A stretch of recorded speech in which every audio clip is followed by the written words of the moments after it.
ده فيجن ازاي طيب؟ والله حاسس ان هو مش فيجن.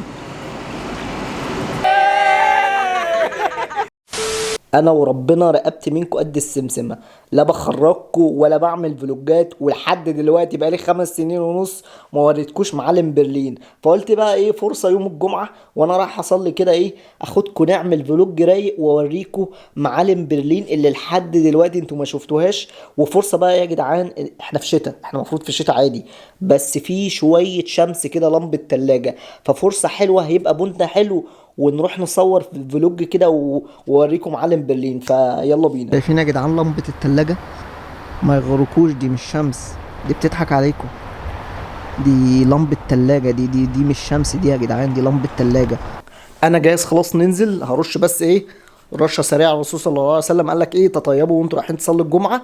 فيلا بقى، انا خلاص جاهز، وانتوا لحد دلوقتي ما خلصتوش لبس. هسبقكم انا بقى على الجامع، انتوا بتاخدوا وقت في اللبس.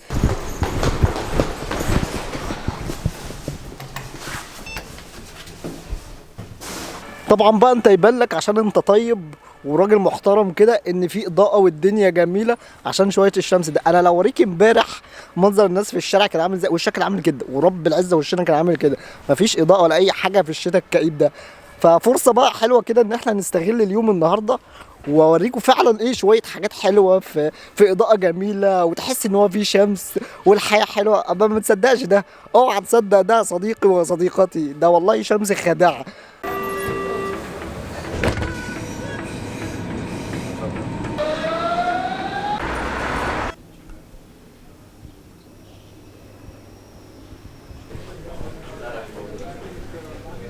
قعدت اقول لكم يلا بسرعه يلا بسرعه، قعدتوا تتلكعوا لحد ما لحقناش صلاه الجمعه وصليناها ظهر. تعالوا بقى نتحرك على اول مكان النهارده، هنروح للبراندنبورجر تور او بوابه برلين.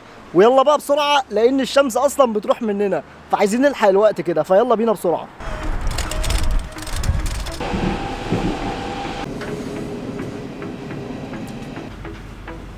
اول ما جيت هنا انا وربنا ما كنت بفهم الكلام ده، تحس كده ان هو بيتكلم زي بتوع الطياره، مش فاهم اي حاجه، بس خلاص مع الوقت كده بدات افهم.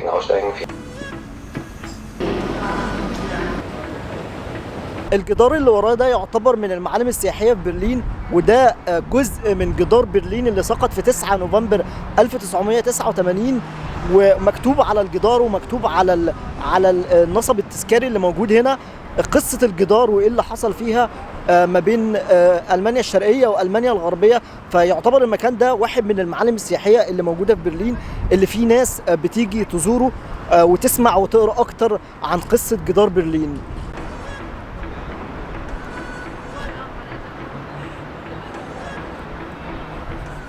اللي ورايا دي واحدة من أشهر المعالم السياحية اللي موجودة في برلين، بوابة برلين أو برلين براندنبورجر تور. الفكرة بقى إن البوابة دي اتبنت 1703، ما كانتش مشهورة زي ما هي مشهورة دلوقتي، بس الفكرة كلها مع بداية بناء جدار برلين 1961 وبعد كده سقوط الجدار 1989 بدأ البوابة دي يزيد صيتها، لأن ساعة الحرب وبعد خسارة ألمانيا الحرب اتقسمت برلين لبرلين الشرقية وبرلين الغربية.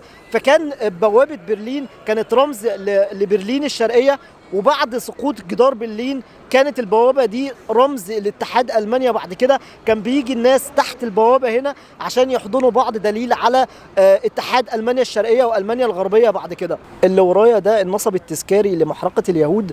يقال إن النازية الألمانية قتلت 6 مليون يهودي. طبعا لو قريت أكتر هتعرف إن هم كانوا بيقتلوا عرب وأفارقة كتير، بس ده معمول للنصب تذكاري لليهود. ممنوع إن أنت تطلع تقف على الصخر.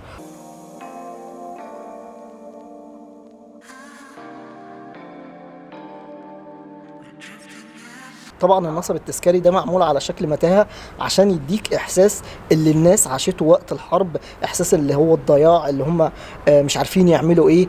ده نفس الاحساس اللي مفروض انت تحسه لما تمشي في الممرات هنا، ان انت تايه، نفس الاحساس اللي هم عاشوه. فده معمول عشان ده بالشكل ده اللي هو شكل متاهه، وان هو طالع نازل وحارات تقدر تخش فيها، بحيث ان انت يوصل لك الاحساس اللي هو وصل للناس دي ساعه الحرب.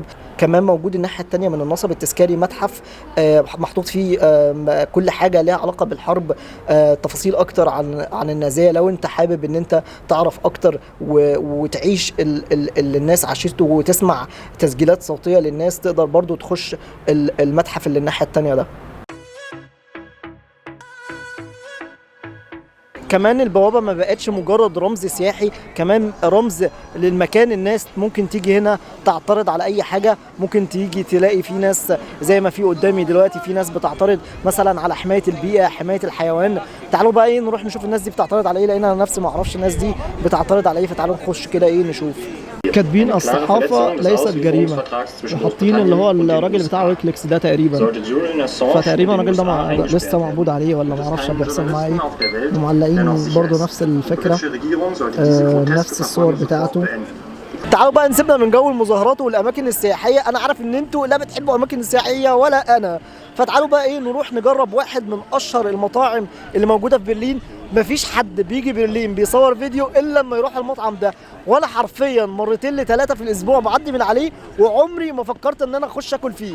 فتعالوا بقى ايه نروح المطعم ده نشوف هل هو حلو فعلا ولا مجرد الناس بتيجي تصور فيه. فيلا بينا.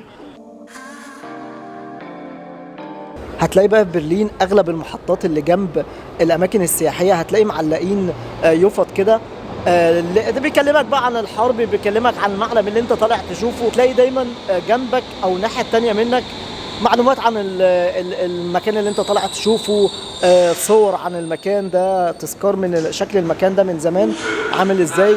فده موجود جدا هتلاقيه في برلين. حبيب قلبي ربنا يخليك. الحمد لله. انت عامل ايه؟ حبيبي يا باشا. والله يا سيبها مش قطعها. طب والله يا سيبها مش قطعها. حبيب قلبي، حبيب قلبي ربنا يخليك، تسلم لي حبيبي. طلع من المترو قابلت علي صاحبي صدفه، ولا مخططين ولا اي حاجه. لقيت واحد بيجري في المترو وهو عايز يلحق المترو بتاعه، فسيبته يجري. فبقينا بنقابل الناس اصحابنا صدفه في المتروهات. يا جدعان انا لازم اروح الشغل يا ريس. اقسم بالله قابلته صدفه. اجري يلا اشوفك بالليل. سلام.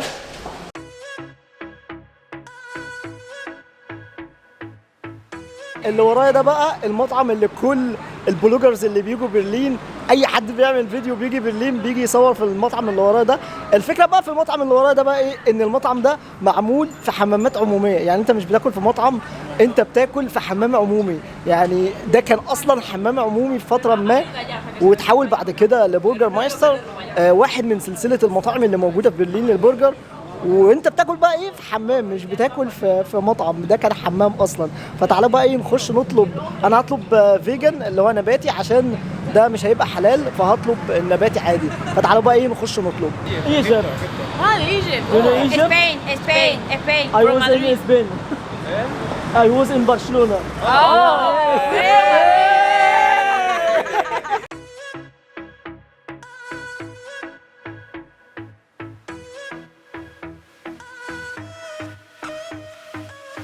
طبعا مش هينفع اصور هناك لان الاضاءه مفيش خالص وتحت كوبري.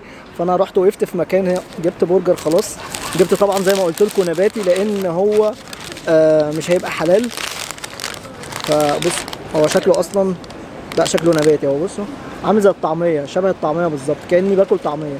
انا عارف من قبل ما اجرب، بس ايه قلت يعني مش معنى انتوا تبقوا عاملين سبسكرايب ليا وما تشوفوش المطعم ده، فلازم اوريه لكم. تعالوا بقى ايه نسمي الله كده ايه وندوق. بسم الله الرحمن الرحيم.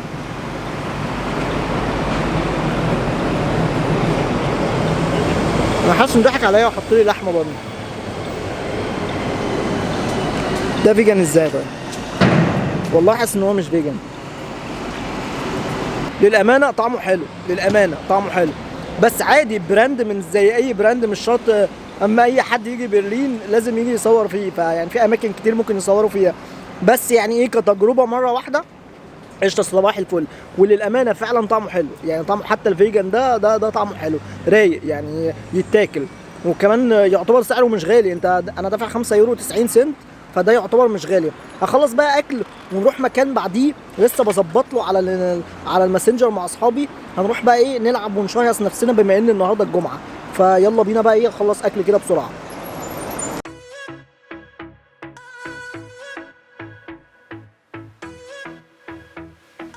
طبعا انا لقيت ان انا هقابل اصحابي الساعه 8 والساعه دلوقتي اصلا 9. انا متاخر بقالي ساعه. فطبعا مش هستنى في الشارع، فروحت نمت ولسه صاحي دلوقتي. طبعا غيرت وظبطت الدنيا صاحي فايق والدنيا حلوه. فيلا بينا بقى ايه نروح، الاتوبيس جه اهو، نروح لاصحابي تمام. ومش هسيبكم انا وربنا، بس انتوا عايزين خروجه من اول اليوم لاخر اليوم هتفضلوا معايا، مش هسيبكم. يلا بينا عشان نلحق الاتوبيس هيلف من اشاره. يلا بسرعه. انا عايز بقى انصحك نصيحه شتويه كده في برلين الشتاء الكئيب ده.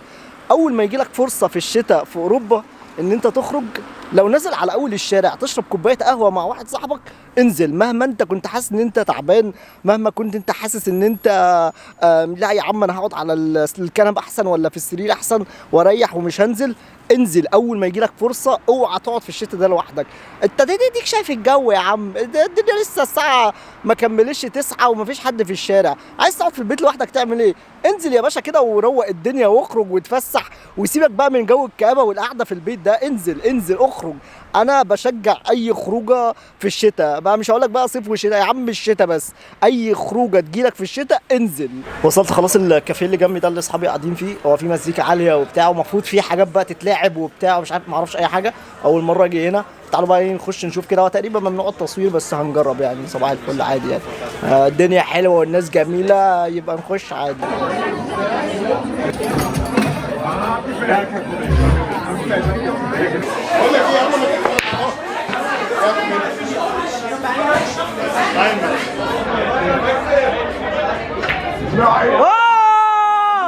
لو انت زي مالكش في البلياردو فحاول تستمتع، روح اتفرج وحاول تخش في الاجواء. انا قاعد اتفرج وخلاص، ماليش في اي حاجه، فقاعد اتفرج وخلاص. احساسك يا صاحبي بعد المكسب يا صاحبي؟ مفيش لعيبه، مفيش مستوى. احساسك يا صاحبي؟ يعني اقل حاجه عندي يعني هو بس الاخير اللي انا اصلا مولود على ترابيزه البلياردو.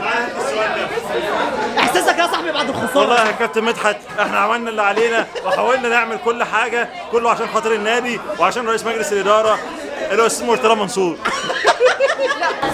من الناس المحبوبة قوي في برلين حبيبي. يعني انا ما بروحش برلين الا مع رزق حبيبي. ولو برلين راحت انا مش هروح الا مع رزق. سلام. عشني يا اسطى. وحشك ليه بس؟ معرفش. ولا رايح فين يا جدعان؟ هتوحشني يا اسطى. البيت منين يا اسطى؟ اوكي سمايل. وده كان فلوج النهارده، فلوج عشوائي ما حضرتلوش. لو عجبك فكره الفلوج العشوائي ما تنساش تقول لي ممكن نكررها تاني. طبعا ان الساعه دلوقتي 2:30 بالليل، الناس سهرانه لسه عادي خالص عشان بكره السبت والحد اجازه. ما تنساش تعمل لنا سبسكرايب لو عجبك الفيديو، واشوفكم في فيديو جديد. سلام. هاي